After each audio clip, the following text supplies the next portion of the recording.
ഞാൻ എപ്പോഴും പറയാറുണ്ട്. നമുക്ക് എല്ലാ വണ്ടിയിലും പവർ സ്റ്റിയറിംഗ് ഫിറ്റ് ചെയ്യാൻ പറ്റും. ഇപ്പോൾ ലൈക്ക് ആൾട്ടോ, വാഗനർ, അംബാസഡർ, സെന്ന് ഏത് വണ്ടിയിലും നമുക്ക് ഇലക്ട്രോണിക്സ് പവർ സ്റ്റിയറിംഗ് ഇൻസ്റ്റാൾ ചെയ്യാൻ പറ്റും. പക്ഷേ അത് ഇൻസ്റ്റാൾ ചെയ്യണമെങ്കിൽ ഒരു ഇമ്പോർട്ടൻ്റ് ആയിട്ടുള്ള ഒരു ഘടകം വേണം. എന്താണെന്നറിയാമോ?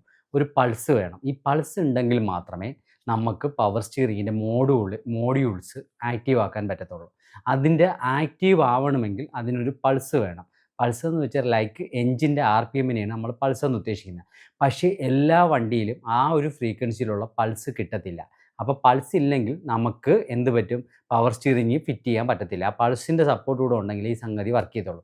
അപ്പം നിങ്ങൾക്ക് പൾസ് ജനറേറ്റർ എങ്ങനെയാണ് ഉണ്ടാക്കണമെന്ന് അറിയണമെങ്കിൽ അതിൻ്റെ ക്ലിയർ ആയിട്ടുള്ള ഒരു വീഡിയോ ഞാൻ ഇട്ടുതരാം.